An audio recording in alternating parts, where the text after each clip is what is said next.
Môn này chơi new free pni ta bạn đi ta bập lại có mấy cầm đúng hàng play yết lê pi bằng mang play tip nuôi tip là nè giờ nó đã bổ lum ta có tới lời lần cha bình cục này yuan nạ buồn sang ta chụp pu lê tướng hàng play ngã mạ can cha răng lum ta cái nhầm tách cha có tới lời như lệ yo có tới lời tàu thì nhiều lệ bộ máu định vị bồ đạt nó như mạ keo cái này cha răng giờ nó đi cái thôn này màu mè po có nuôi có mè po có tàu nhố bình trà răng màu mạ có Việt Nam được lệ can trà được nhau lên bằng anh đi quay bằng cho bằng prong răng màu định vị lề quay lề tự bậy tùy mặn tự bậy tùy mặn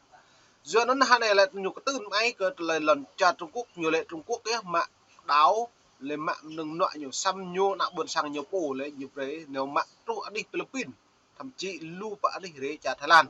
do nó là căn mạng mọi đại nhô giờ ta rằng lễ tới nhô để y giám sát nặng buồn sang để ý bố lên mạng can lê tưng bình y túy tố cáo do ta đã này thôn plan này như vậy bằng bố bảo an liên quốc chi tích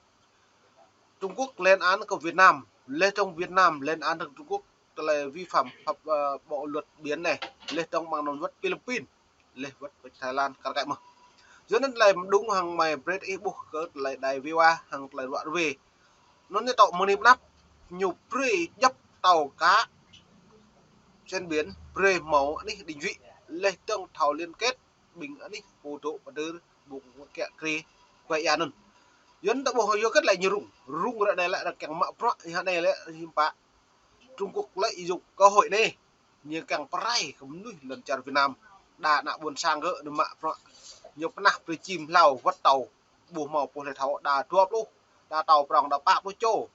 sự tàu đã tuột luôn mẹ cho bẹ nhờn sự tàu được mạ gan xăm hiểm bạ đà nào thao nào đã bật về bộ giờ chỉ là nó rằng dạp lại trình nhớ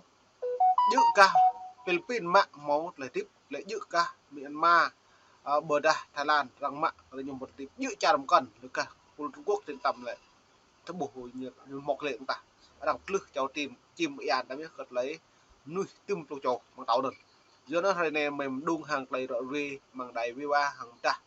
cỡ trở lấy mạ can lên tầng nuôi hàng rình cả nhiều lên án cỡ trở lấy vi phạm bộ luật biển này nó nằm về ít lăng rồi lăng video bệt lon đi bộ này mình xem lăng khai thác chế biến thủy sản tại tỉnh Bà Rịa Vũng Tàu của Việt Nam trong nỗ lực rộng lớn hơn nhằm chống khai thác thủy sản bất hợp pháp, không báo cáo và không theo quy định từ ngày 10 tới ngày 15 tháng 10. Đây là lần thứ tư đoàn thanh tra tới tỉnh này, theo Đài Tiếng nói Việt Nam VOV. Ngoài việc kiểm soát tàu cá vi phạm vùng biển nước ngoài, đoàn cũng sẽ kiểm tra việc thực hiện các quy định về lắp đặt thiết bị giám sát hành trình, công tác quản lý vận hành và xử lý dữ liệu tàu cá bị mất kết nối và ra ngoài vùng biển Việt Nam. Tin cho hay đoàn cũng sẽ làm việc với một vài doanh nghiệp có lô hàng xuất đi châu Âu để kiểm tra hồ sơ, quy trình xác nhận, chứng nhận nguyên liệu hải sản được khai thác tại vùng biển Việt Nam và nguyên liệu nhập khẩu. Việt Nam bị Ủy hội châu Âu phạt thẻ vàng vào tháng 10 năm 2017 và cảnh báo có thể sẽ cấm nhập thủy sản nếu Hà Nội không làm nhiều hơn để giải quyết tình trạng khai thác thủy sản bất hợp pháp, không báo cáo và không. Duyên này boleh katlay chặt nhau pre katlay sim lam nong no akan bedah dang nó nói rằng kinh nghiệm lằng nhiều mạng dữ mơ lấy đang bedah dập thủy sản bằng lấy nào ya cái nhập pu bedah nào ya rằng do nên mong ni panap từ dah Việt Nam bu chấp hành có tờ lấy phiền lê tòng rằng bu tụ chum nồng nọ cái nhu xị chặt nhau do nên dập ni dập cha dập qua dập nào ya rằng thâu nhưng mà nào ya nhũ bedah mà nào ya rằng nên rằng kinh nghiệm đang bedah càn mong bạn cho nên là chất lượng mà còn là nhiều sĩ hàng nhập cái xuất khẩu anh trả được nhau còn là hàng hóa trong cái đám thì hải sản này dân một và nên hắn này dọn hắn này những ngạ hẻm ai tắm đi càng hiếm bạ tùy lọt bởi anh đi quốc tế là sĩ là nơi đấy thì trả được cảm cần cho nên lùm nuôi đà lại hiếm thảo lại càn sẽ mà thằng sẽ nhập hà đẻ tôi hàng Việt Nam lại tạo bộ này thì hải sản lại nhiều mạng xăm như thầu chế biến cần tầng tầm gì máu kích thích nhiệt lộ duyên nó rằng thi nghiệm là thọc răn làm cái làm hẻm bồ đào với hẻm duyên mời về đi mức cái xem mức lại phép này được đỡ đã nhiều bưng tôi ô lê từng hàng cái rằng buộc kèn tội chung nhỗ trầm nằm nhiều mừng niệm nạp và xem là tàu cá vi phạm vùng biển nước ngoài, đoàn cũng sẽ kiểm tra việc thực hiện các quy định về lắp đặt thiết bị giám sát hành trình, công tác quản lý vận hành và xử lý dữ liệu tàu cá bị mất kết nối và ra ngoài vùng biển Việt Nam. Tin cho hay đoàn cũng sẽ làm việc với một vài doanh nghiệp có lô hàng xuất đi châu Âu để kiểm tra hồ sơ, quy trình xác nhận, chứng nhận nguyên liệu hải sản được khai thác tại vùng biển Việt Nam và nguyên liệu nhập khẩu. Việt Nam bị Ủy hội châu Âu phạt thẻ vàng vào tháng 10 năm 2017 và cảnh báo có thể sẽ cấm nhập thủy sản nếu Hà Nội không làm nhiều hơn để giải quyết tình trạng khai thác thủy sản bất hợp pháp, không báo cáo và không theo quy định. Hồi tháng 6, Phó Thủ tướng Trần Lưu Quang yêu cầu các cơ quan chức năng Việt Nam hành động quyết liệt để gỡ thẻ vàng khi thời hạn giải quyết mà Ủy hội châu Âu áp đặt đã gần hết. Quý vị đang theo dõi bản tin thời sự của Đài Tiếng là bên đó. Dướiนั้นเลยđã bổ để lùm ta hà này hiện tại đã phạt thẻ vàng ta nhiều lại chưa kết vừa đã pi vào như sốc hoặc là hiện hoặc là xịn lẻ dướiนั้นthì hải sản lẽ mừng niệm nạp từng tới đã Việt Nam nhú bật học đi lên đóng bật học tuân u có trả lời này hiện tại đang bộ tụi chung nồng nợ thì nhiều tôi để bộ mự này có lời nhiệt lên này dưới nước dưới các mềm ta gặp cái mông con sán này lại mấy cái nhầm pi bằng một xem lăng thông tin thế giới ở trong nước ngoài nước pre nạp buồn sang đã buộc lại lời dọn hiện tại lời xịn lẻ lời vi bằng ta nhiều hem có lắm mà lên lần cha Việt Nam mừng niệm nạp như đi biết mà dưới đó lại mấy pre xem lăng có lời lên này Không có tiền mướn là đặt bán ký có 15.000 lặt ký mướn ký 5.000 tiền mà lặt mướn năm nào cũng lúc nào cũng có rồi cái chết thôi chết thì không có mà sống gì hoài ngày đâu không hái chứ. Trồng rau nhút là công việc cực nhọc vất vả, luôn phải trầm mình dưới nước, thường xuyên dậy sớm để chăm sóc rau, hái rau rồi mang ra chợ đầu mối bán. Những cây rau nhút tươi non và xanh mướt được người trên bờ sơ chế ngay tại chỗ. Dù chịu nước nhưng mùa mưa rau nhút bị giảm năng suất. Mưa chết nhiều rồi, còn mưa chết nhiều lắm, mưa có năm chết hết luôn. Năm nay là đỡ chết á. Giờ nó này lại nặng buồn sang cái tình nhập bù nhập qua hàng lại là như xuất nhập khẩu như rau nhúc này lại có lại sĩ trả rằng là nhiều lùm mà nhiều pha tạp lên từng hàng lại xuất khẩu nhiều bộ một đi PR tư hàng chất lượng có đằng kèng ô nên lùm ta tao mình lên chợ Việt Nam chứ một lại next hàng lại thậm chí hàng này bộ đang mắc lại sốt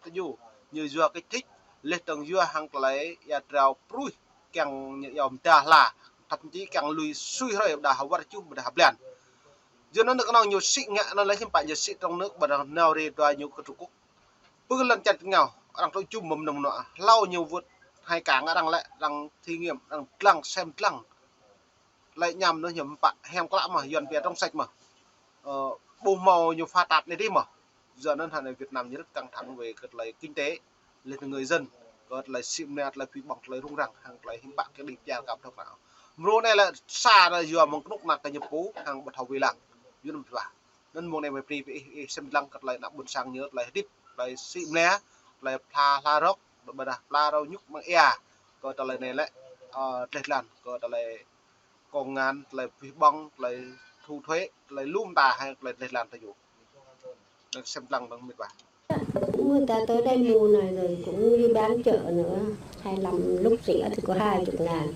10.000 một cuốc. Lúc mắc thì phải nếu mình chết hết thì 60-70.000 ký. Nghề trồng rau nhút hình thành theo kiểu người trồng trước chỉ cho người trồng sau, dần dần nơi đây hình thành làng rau nhút. Rau cọng to thì giao nhà hàng, cọng nhỏ hơn thì đem ra chợ bán lẻ, tùy vào độ dài ngắn của rau mà mức giá cũng khác nhau. Nhút ngon lắm, nó canh là ăn rất là ngon. Không mình là đẳng mình mua nó tươi mà nó ngon hơn, nó ngọt hơn. Tại dựa luôn là 40.000. Giá rau còn biến động theo mùa vụ. Những người nông dân trồng rau nhút lâu năm nơi đây cho hay việc trồng rau nhút quan trọng nhất là không để nguồn nước bị ô nhiễm vì sẽ làm chúng chết rất nhanh, nhất là vào thời điểm mưa dầm. dưới lần này đã bỏ lại cái bì bằng nặng buồn sang như cái lại xị rau nhúc nó lại màu lại bậy đi bậy tròn vô pa mạ nó duyệt lại này lại duyệt nó mừng lại giá thị trường tôi nhô hàng nặng buồn sáng hàng độc nà tôi đã bỏ hiện ra đây không bạn nòng xị độc nà như bóng thu thuế đồng thuế còn nặng buồn sang còn lấy xị nhằm tâm vật nòng nọ chắc rồi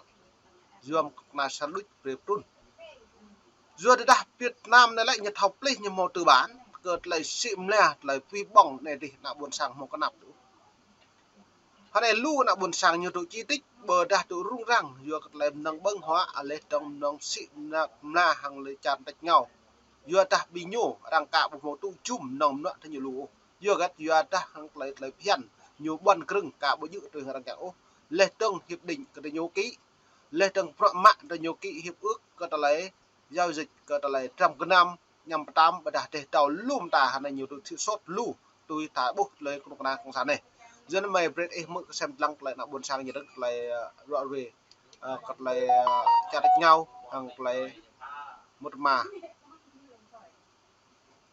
chặt nhau rồi xem lăng đây được. Những gì chúng ta thấy trên hàng rào biên giới là một thông điệp, họ đang yêu cầu trợ giúp tài chính. Hết trích.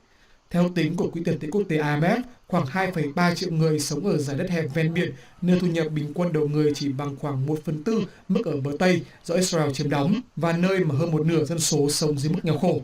Trong tình trạng bất ổn gần đây, thanh niên ném đá và thiết bị nổ tự tạo và đối đầu với quân đội Israel dọc hàng rào biên giới. Những người này lần chạm còn lại rung răng mà cái thôn plan này đã bỏ lùm ta dập riêng dập ní rung răng đa trầm cái năm bằng hoa đa hàng lấy quay đa hàng lấy lợn là lù mệt vạ đã bỏ ra đây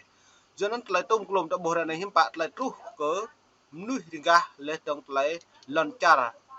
cái nước Nam Việt Nam lấy lù lần chả còn từng hàng lấy Trung Quốc cỡ lấy hàng lấy như rung răng lấy Trung Quốc hàng nuôi Việt Nam lấy lù chả còn từng kén chi tích lần chặt bơi một lấy sọc hàng bù máu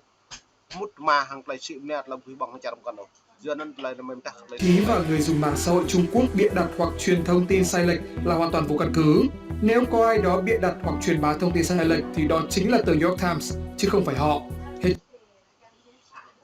nên mong nàyเราไปมองแหละปนีพิบังแบบด่าละจนแบบนิดมองอย่างใดบนสังหังขับเองมันนิดมองแบบดงรู้เราจะได้นิวฟรีคือขับไพมงด่าบนสังจำลังเกิดไหลรุ่งรังเบลลาเนี่ยดีพิบัง